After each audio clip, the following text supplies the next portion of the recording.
Hi friends, welcome to my YouTube channel ESM Thambis. இன்னைக்கு நாம எதை பத்தின வீடியோ பார்க்க இருக்கோம்னா எக்ஸ் மேன் குழந்தைங்களுக்கு எக்ஸ் மேன் கோட்டாவை எப்படி யூஸ் பண்ணுறது, அதுக்கான ஜிஓ என்ன, இப்போ இந்த மாதிரி ஒரு கோட்டா நடைமுறையில் இருக்கா இல்லையா, அதுக்கு எல்லோரும் சேர்ந்து என்ன பண்ணணும் அப்படிங்கிற ஒரு சின்ன அவேர்னஸ் வீடியோ. ஏன்னா நிறையா பேர் ஜாப் இல்லாமல் இருக்காங்க, எக்ஸ் மேனுக்கு ஜாப் இல்லை, எல்லாருக்குமே ஜாப் இல்லை. இப்போ இதுக்கு அரசாங்கத்துக்கிட்ட எல்லாமே இருந்தும் ஆனால் யாருக்கும் கிடைக்கிறது இல்லை. இதை பற்றின முழு டீட்டெயில் வீடியோ பிடிச்சிருந்தா லைக் பண்ணுங்கள், ஷேர் பண்ணுங்கள். முடிஞ்ச அளவுக்கு வேலை தேடிக்கிட்டு இருக்க எக்ஸ் மேன் ப்ளஸ் அவங்க குழந்தைங்களுக்காக கஷ்டப்பட்டுட்டு இருக்க எக்ஸ் மேனுக்கு இந்த வீடியோவை பகிருங்க. அவங்களும் இதை பற்றின விஷயத்தை தெரிஞ்சுக்கட்டும். ஃப்ரெண்ட்ஸ், நம்மளோட யூடியூப் சேனல் எல்லாருக்குமே தெரிஞ்ச விஷயந்தான். நம்ம only for X man welfare, அவங்களோட அன்றாட வாழ்க்கையில் இருக்கிற பிரச்சனைகளையும் அதை எப்படி சரி செய்கிறது, அவங்களோட டாக்குமெண்டேஷன் ரிலேட்டடாக அதை மட்டும்தான் நம்ம வீடியோவாக போட்டுக்கிட்டு இருக்கோம். நம்ம சேனலை நிறைய பேர் ஃபாலோ பண்ணுறாங்க, பார்க்குறாங்க, ஆனால் யாரும் சப்ஸ்கிரைப் பண்ண மாட்டேன்றாங்க. சப்ஸ்கிரைப் பண்ணால் தான் அடுத்தடுத்து நம்ம போடக்கூடிய வீடியோஸ் அவங்களுக்கு வரும். அதனால தான் நம்ம சொல்கிறோம். ஃபஸ்ட் டைம் இந்த வீடியோவை யாராவது பார்த்தீங்க அப்படின்னா, நம்ம சேனலுக்கு புதுசாக வந்தீங்கன்னா நம்மளோட சேனலை நீங்கள் சப்ஸ்கிரைப் பண்ணிக்கோங்க. எக்ஸ் மேன் அவங்களோட எக்ஸ் மேன் கோட்டா இருக்குது. அந்த கோட்டாவை அவங்க அவைல் பண்ணலை, அதாவது அவங்க அந்த கோட்டாவை வாங்கலை அப்படின்னா அந்த கோட்டாவை அவங்களோட குழந்தைங்களுக்கும் ப்ளஸ் அவங்களோட ஒய்ஃபுக்கும் மாற்றிக்கலாம் அப்படிங்கிறது ஜிஓ இருக்குது.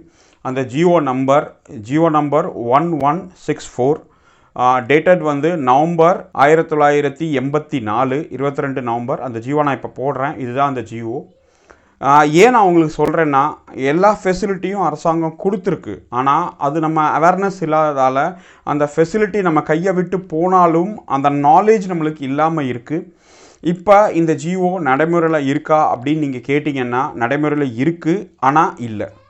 நடைமுறையில் இருக்குது ஆனால் இல்லை, இதுதான் உண்மை. இப்போ நான் சொன்னால் உங்களுக்கு புரியாது. இந்த வீடியோவில் இந்த ஜிஓ என்ன சொல்லியிருக்காங்க அப்படிங்கிறத நான் சொல்கிறேன், நீங்கள் பாருங்கள். அதுக்கப்புறம் நான் இதுக்கான காரணம் என்னன்னு நான் சொல்கிறேன். இதுதான் அந்த ஜிஓ. இந்த ஜிஓ வெப்சைட்லேயும் இருக்குது. நம்மளோட குரூப்லேயும் நீங்கள் ஜாயின் பண்ணிட்டீங்கன்னா நம்ம இந்த ஜிஓ கொடுத்துருவோம்.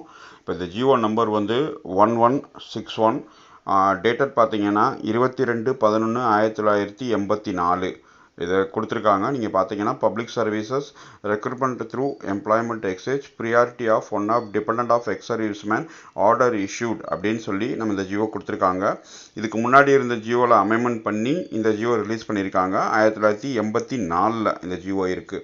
இதில் நீங்கள் கிளியராக அவங்க கொடுத்துருப்பாங்க, பார்த்தீங்கன்னா தெரியும். நடுவில் எழுதியிருக்கு பாருங்கள், X man provide that ex-serviceman himself has not utilized the priority himself and the process of has been issued by importance of following entries அப்படின்னு சொல்லி போட்டிருக்காங்க.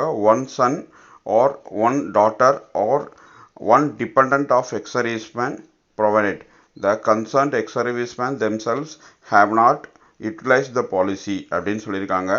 இது குரூப் 2 அண்டு கீழே இருக்கிறது, அதாவது குரூப் 2க்கு மேலே நம்மளால் போக முடியாது.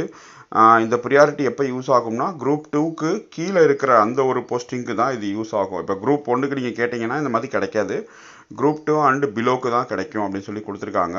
இப்போ எக்ஸ் மேன் மீன்ஸ் யாருன்னு அப்படின்னு சொல்லி எல்லாருக்குமே தெரியும். ஆர்மி, நேவி, ஏர்ஃபோர்ஸ் இந்த இதில் பண்ணவங்களுக்கு தான் எக்ஸ் மேன் கொடுப்பாங்க. இப்போ இது misconducted in service before completing 6 months of service shall not be treated ex man அப்படின்னு சொல்லி கொடுத்துருக்காங்க. ஏன்னா எக்ஸ் மேன் யாருங்கிறதே ஒரு சில பேருக்கு ரொம்ப கன்ஃபியூஸாக இருந்துச்சு. 15 வருஷம் ஆர்மி, நேவி, ஏர்ஃபோர்ஸ், டிஃபென்ஸ் சர்வீஸில் சர்வீஸ் பண்ணவங்க மட்டும்தான் எக்ஸ் மேன், வேறு யாரும் கிடையாது. இதில் குறிப்பாக இறந்தவங்களுக்கும், அதாவது ஒரு எக்ஸ் மேன் இறந்துட்டாரு, அவர் அவரோட இதை அவைல் பண்ணலை அப்படின்னாலும் அவங்களோட குழந்தைங்களுக்கு இது ஒரு ப்ரியாரிட்டி கிடைக்கும் அப்படிங்கிறது இருக்குது. இன்னளவும் இருக்குது. ஆனால் வேலைவாய்ப்பு தான் இல்லாததான் ரொம்ப மன வருத்தமாக இருக்குது. அதனால் எல்லோரும் சேர்ந்து இதுக்கு ஏதாவது ஒரு முயற்சி பண்ணி ஏதாவது செய்யணும் அப்படிங்கிறது தான் நம்ம இந்த வீடியோ மூலமாக கேட்டுக்கிறோம். இப்போ இது அந்த அப்ளிகேஷன்ஸ், அந்த ப்ரியாரிட்டி கொடுக்கறதுக்கான அந்த அப்ளிகேஷன்ஸ் அண்டு நம்மளோட டிக்ளரேஷன் இந்த இது இருக்கும். இது நீங்கள் கையெழுத்து வாங்கி கொண்டு போய் நம்ம கொடுக்கணும் ஆஃபீஸில், எம்ப்ளாய்மெண்ட் த்ரூ ஆஃபீஸில். ஃப்ரெண்ட்ஸ், இந்த ஜியோ நீங்கள் முழுசாக பார்த்துருப்பீங்க. இது சோல்ஜர் போர்டு வெப்சைட்லேயே இருக்குது, நீங்கள் போய் செக் பண்ணிக்கலாம். www.exwl.gov.in இந்த வெப்சைட்டில் நீங்கள் போய் பார்த்தீங்கன்னா இந்த ஜியோ நம்பர் இருக்குது, அவைல் இருக்குது. சரியா? யாருக்காவது தேவைன்னா நீங்கள் அங்கே போய் டவுன்லோட் பண்ணிக்கோங்க, இல்லை நம்ம வாட்ஸ்அப் குரூப்பில் ஜாயின் பண்ணிக்கோங்க, அட்மின் சார் உங்களுக்கு கொடுத்துருவாங்க. இந்த ஜிஓ இருந்தும் இன்றைக்கி எல்லாமே இப்போ உங்களுக்கு ப்ரியாரிட்டி கிடச்சிரும், எல்லாமே பண்ணிடலாம், நீங்கள் எம்ப்ளாய்மெண்ட் ஆஃபீஸில் போய் பதிஞ்சிருவீங்க உங்கள் குழந்தைக்கு வேலை வேணும் அப்படின்னு. ஆனால் வேலை கிடைக்காது. இதைத்தான் நான் வீடியோவுக்கு முதலே சொல்லியிருந்தேன். இருக்குது ஆனால் இல்லை. இந்த மாதிரி தான் நான் சொல்லியிருந்தேன். ஏன்னா நம்மளோட சப்ஸ்கிரைபரில் ஒருத்தர் நம்மளை இப்போ இதை பற்றி வீடியோ போட சொல்லியிருந்தாங்க. அவங்களுக்கு ரொம்ப ரொம்ப நன்றி. அவங்களுக்காக தான் இந்த வீடியோ நம்ம மேக் பண்ணுறோம். அவங்க எல்லாம் பண்ணிவிட்டு அவங்க நல்லா படித்து வச்சு எக்ஸர்வீஸ்மேன் அவங்க அப்பா இறந்ததுக்கப்புறம் அந்த வேலை வாங்கணும், ஏதாவது கோட்டா ப்ரியாரிட்டியாவது கிடைக்குமா அப்படின்னு ட்ரை பண்ணிகிட்டு இருக்கும்போது எந்த வித ரெஸ்பான்ஸ்க்கு இல்லை, எந்த விதமான ஒரு ஃபேதாவும் இல்லை, நம்ம அதாவது நல்ல நடவடிக்கை எடுக்குமே இல்லை. ஆனால் அவங்க முறையாக பதிஞ்சு எல்லாம் வச்சு சோல்ஜர் போர்ட்லேருந்து வாங்கி ப்ரியாரிட்டி வாங்கி எம்ப்ளாய்மெண்ட் ஆஃபீஸில் பதிவு பண்ணி வச்சுருக்காங்க. இருந்தாலும் அவங்களுக்கு எந்த விதமான வேலையும் கிடைக்க போகிறதில்ல. ஏன்னா இன்றைக்கி எல்லாமே எக்ஸாம்ஸ் வந்துருச்சு. நீங்கள் எக்ஸாம் கிளியர் பண்ணுங்கள், அதுக்கப்புறம் நீங்கள் வேலை வாங்கிக்கோங்க. அந்த சிச்சுவேஷன் வந்ததுக்கப்புறம் நம்மளுக்கு இந்த மாதிரி ஒரு நல்ல விஷயம் இருக்குதுங்கிறதே அது காணாமல் போச்சு. இது நம்ம காணல் நீர்னு அப்படின்னே சொல்லிடலாம். இருக்குது ஆனால் நம்மளால் பயன்படுத்த முடியாது. அப்போ அந்த மாதிரி இருந்து என்ன பிரயோஜனம்? சரியா? அதனால் தயவு செஞ்சு சங்க நிர்வாகிகள் ஒவ்வொரு ஊருக்கும் ஒவ்வொரு சங்கம் வச்சுருக்காங்க. இந்த வீடியோ பார்க்குறது கண்டிப்பாக சங்க நிர்வாகி நிறைய பேர் இருக்காங்க. நீங்கள் துறை சார்ந்த அமைச்சர்கிட்ட கோரிக்கை வைக்கும்போது நம்மளோட குழந்தைகளோட கல்விக்கும் குழந்தைகளோட வேலைவாய்ப்புக்கும் குறைஞ்சபட்சம் ஒரு மினிமம் உத்தரவாதமாவது ஏதாவது வாங்குங்க. ஒரு இராணுவ வீரர் பணியிலிருந்து ஓய்வு பெற்று வந்ததுக்கப்புறம் அவர் அரசாங்க பணியில் எந்தவித கோட்டாவும் ப்ரிஃபர் பண்ணலைன்னா அந்த கோட்டா அவருடைய ஏதாவது ஒரு குழந்தைக்கும் இல்லை மனைவிக்கும் ட்ரான்ஸ்ஃபர் பண்ணி டிஎன்பிசியில் எப்படி எக்ஸர்வீஸ்மென் கோட்டா இருக்கோ அந்த மாதிரி எக்ஸர்வீஸ்மென் குழந்தைக்கு ஒரு கோட்டா கொண்டு வர மாதிரி ஒரு 1%, 2% ஏதோ ஒரு ஜிஓ மாதிரி ஏதாவது பாஸ் பண்ணாங்கன்னா இந்த குழந்தைங்களுக்கெல்லாம் ஒரு வேலைவாய்ப்பு கிடைக்கிறதுக்கு ஒரு வாய்ப்பாக இருக்கும். ஏன்னா எல்லா குழந்தையும் ஆர்மி போய் ஜாயின் பண்ணாது, எல்லா குழந்தையும் ஏர்ஃபோர்ஸ் போய் ஜாயின் பண்ண போகிறதில்ல. எக்ஸர்வீஸ்மேன் குழந்தை நம்ம தமிழ்நாட்டில் ஏதாவது ஒரு கவர்மெண்ட் ஜாப் போகணும் அப்படின்னா அவங்களுக்கு எக்ஸர்வீஸ்மேன் குழந்தை அப்படின்னு சொல்லி ஏதோ ஒரு விதத்தில் வேலைவாய்ப்புக்கு வாய்ப்பாக இருக்கணும் அப்படின்னு நோக்கத்தில் தான் நம்ம இந்த வீடியோ மேக் பண்ணுறோம்.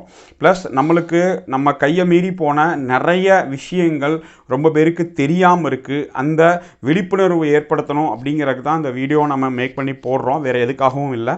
நான் சோல்ஜர் போர்டில் விசாரித்து நடைமுறையில் இருக்குது, ஆனால் இதை யாரும் பயன்படுத்தி வேலை வாங்கின மாதிரி எந்த விதமான ரெக்கார்டும் இல்லை அப்படிங்கிறத நம்ம கேட்டு தெரிஞ்சுக்கிட்டோம். நீங்கள் உங்கள் சங்கத்தில் இருக்கிறவங்க, அந்த வீடியோ பார்க்குறவங்க சங்கத்தில் இருக்கவங்க சங்கம் மூலமாக கண்டிப்பாக துறை சார்ந்த அமைச்சர் ப்ளஸ் நம்ம ராஜ்ய சேனை போர்டுக்கு கண்டிப்பாக லெட்ரு எழுதுங்க. இதை பற்றி அரசாங்கத்துக்கிட்ட பேசி டிஎன்பிசியில் ஏதோ ஒரு 1%, 2%ஆவது நம்ம எக்ஸர்வீஸ்மேன் குழந்தைக்கும் இந்த ப்ரியாரிட்டி பதிஞ்சவங்களுக்கு கண்டிப்பாக வேலை கிடைக்கணும் அப்படிங்கிறது நம்மளோட யூடியூப் சேனலோட நோக்கம். தேங்க்யூ வெரி மச் வாட்சிங் திஸ் வீடியோ. ஜெய்ஹிந்த்.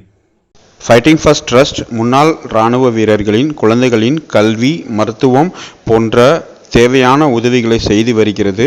உங்களால் ஆன பண உதவி செய்யவும்.